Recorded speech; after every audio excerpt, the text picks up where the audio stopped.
You're listening to the podcast of Iris Josephina. If you're passionate about exploring the menstrual cycle, cyclical living, body wisdom, personal growth, spirituality, and running a business in alignment with your natural cycles, you're in the right place. I'm Iris. I'm an entrepreneur, functional hormone specialist, trainer, and coach, and I'm on a mission to share insights, fun facts, and inspiration I discover along the way as I run my business and walk my own path on Earth. Here, you'll hear my personal stories, guest interviews, and vulnerable shares from clients and students. Most people know me from Instagram, where you can find me under @CycleSeeds, or they have been a coaching client or student in one of my courses. I'm so grateful you're here. Let's dive into today's episode. What is a sensorium? Wow, there are so many ways to answer this question, but I'm going to start with the general description of what a sensorium is, and then I'm going to dive into my personal experience of a sensorium and how it can help you live a more rooted, embodied life. So, a sensorium is a concept that refers to the combined sensory experiences and perceptions of an individual at any given moment.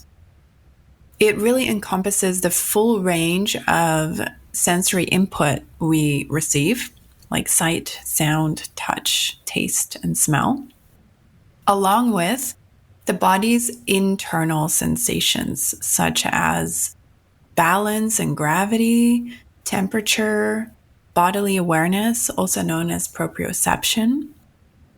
And in modern use of the word sensorium, it is often used to describe immersive environments that are designed to heighten and engage multiple senses at the same time, especially in environments like art, therapy, experiential design.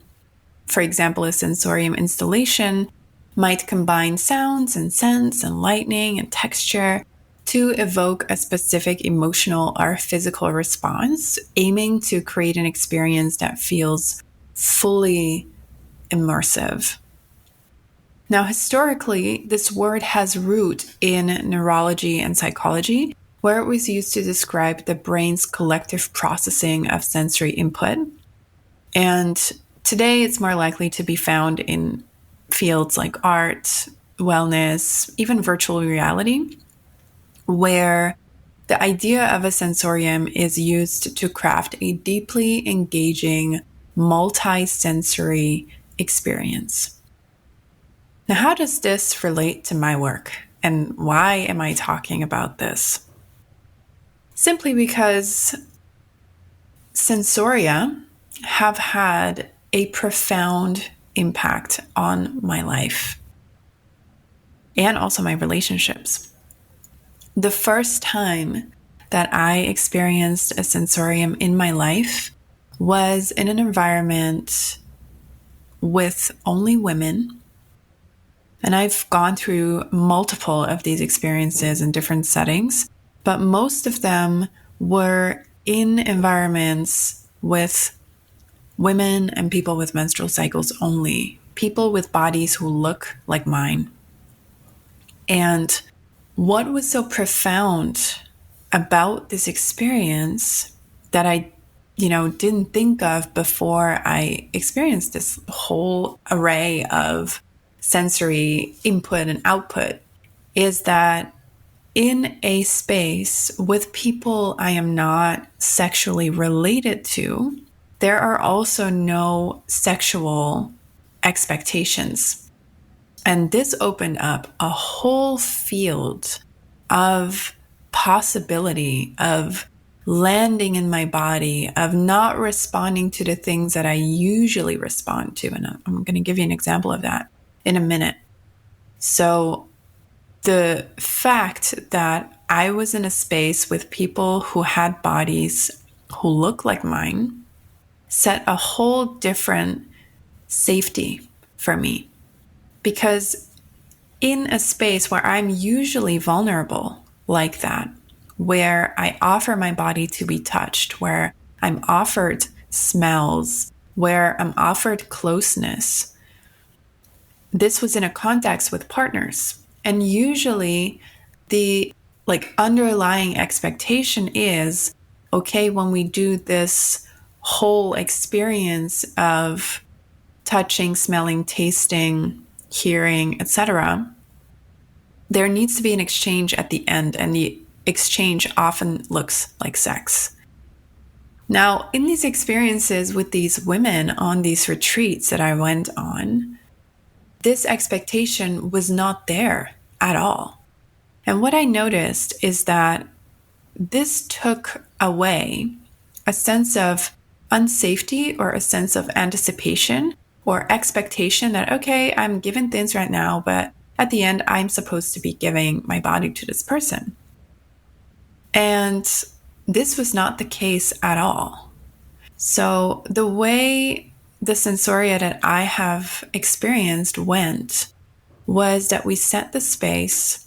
We were divided in groups of 2 to 3 women, and one woman lays down, and the other women gift her the experience of a sensorium, gift her the sense of sound, touch, taste, and smell in the form of flowers, massaging, eating honey, eating chocolate, eating fruit, all at the same time.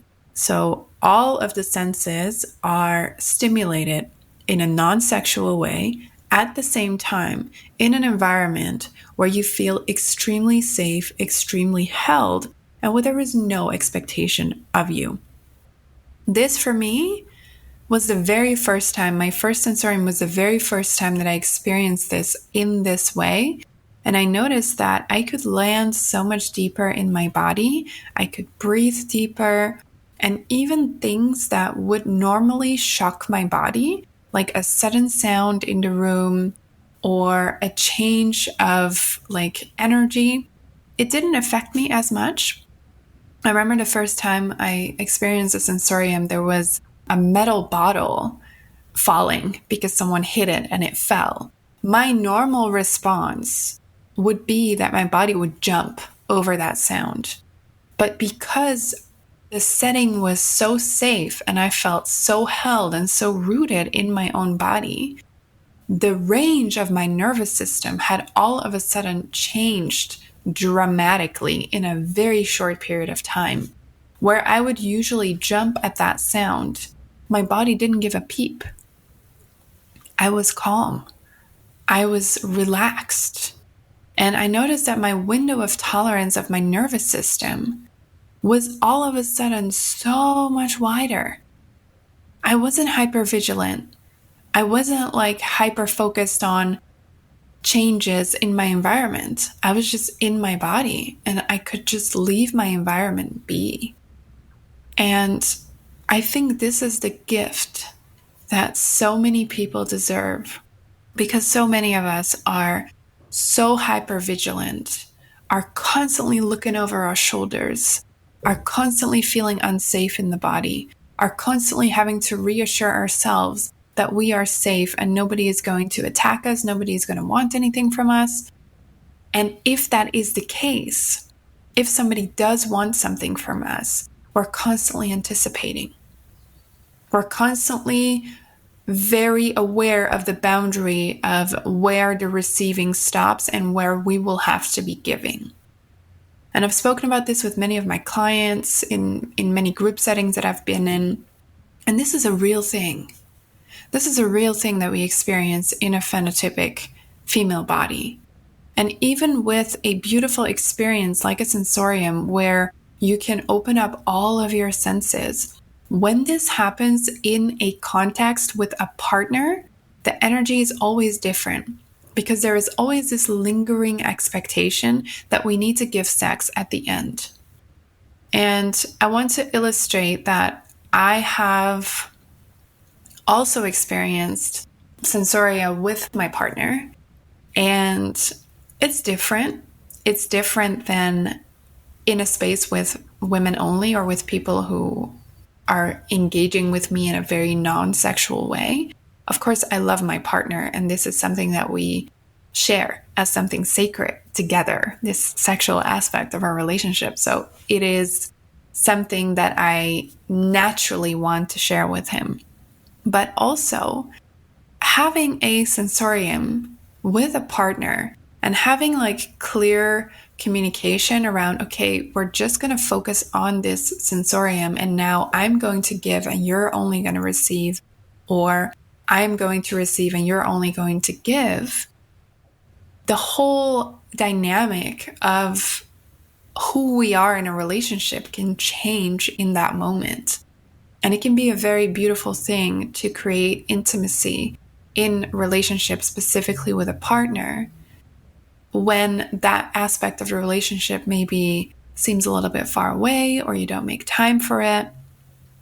So a sensorium for me is a beautiful way to instigate connection, instant connection and instant intimacy, regardless of what kind of relationship that you're in, whether it is a sister, whether it is a friend, whether it is a partner. Slowing down and making time, making the environment so sacred, and slowing down together and coming back to these very primal human experiences of our senses can bring us back to the body in a way that many other practices cannot. Things like breath, the breath can be something very terrifying for people. I know people who really hate focusing on their breath and breathing deeply because it makes them like hyperventilate or it makes them feel extremely anxious. There are a lot of senses. You have sight, you have sound, you have touch, you have taste, you have smell. So it is way easier for a person to connect to maybe one of these senses and start practicing with that. And to me, this practice always opens doors for more compassion towards my own body, but also more intimacy with the person I am practicing a sensorium with. And so, because this experience has been so profound for me, and I've witnessed other people in a sensorium as well, and really observed people having truly deep releases of things that were stored in their body for such a long time, and finally feeling safe enough to let that go and create space in their bodies. And I have seen people burst into laughter like never before and releasing in that way. And I believe that our bodies are so extremely smart, and sometimes they just need like a little nudge in one direction, a little nudge in another direction, a little invitation to access deeper layers of ourselves through our senses. And so this sensorium, is something that I have dreamt to do with people in a very sacred space. And it didn't feel right to me to just like, oh, let's do a workshop, because this requires deeper layers of trust, deeper layers of connection, deeper layers of safety. So to me, the most logical way to offer this to people was in a retreat environment. And so I've offered this during a retreat I hosted earlier. And I will also be offering this in my Wombs and Waters pilgrimage in March 2025, which is a pilgrimage that I'll be offering with my dear friend Elizabeth. It's been a long time coming that I've been wanting and desiring to offer this retreat in one of the most sacred places on the planet that I've ever lived, Malta and Gozo. We will be staying in a village where I lived in Gozo.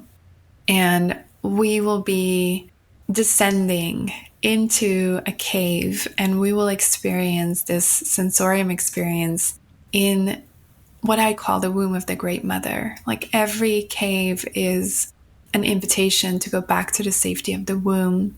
And so it felt so in alignment and so sacred to be offering this beautiful practice of a sensorium in a place that I hold so dearly, and in a place where people will have such profound experiences at ancient temples, in connection with each other, in prayer, in song. And so I am so honored that I will be able to do this with the women who feel called to join me and my friend Elizabeth on this pilgrimage. So if you are thinking, oh my God, this is really something that I want to experience, that I want to have in my life and hold dear in my life, you are so welcome to join me on this pilgrimage. And I do have to say, for a sensorium, it's very important that you do it with people who've done it before and who are able to guide you through it in a way that creates the ultimate safety and the ultimate environment for the body to feel completely relaxed and completely rooted and completely in alignment and okay to release whatever needs to be released and call in whatever needs to be called in. And I cannot wait to share this sacred sensorium ceremony with you. And I really hope to see you during our pilgrimage. This is one of the most profound experiences of my life, like hands down. And I cannot wait to share it again. I won't be sharing it before March 2025. Like that will be the first time again that I'll be organizing a sensorium. And I cannot wait. I cannot wait to go into this beautiful cave that will be our ceremony space and hold the space for you to guide you through this sensorium with other sisters and witness everyone have a profound, beautiful experience that they can hold dear for the rest of their lives. Like I said, if you feel called, if you hear this and you're feeling like a full body yes from the depth of your being, hop on over to the show notes where you can see how you can apply for this sacred pilgrimage that I am hosting. And I hope to see you there. Okay, this wraps up today's episode. Thank you so much for listening. Want to know more about me? The best way to reach me is via @CycleSeeds on Instagram. And if you heard something today and you think, oh my God, wow, I learned something new, feel free to share the podcast on your social media and tag me. Or leave a review or rating. In this way, you help me reach more people like you. Thank you so much.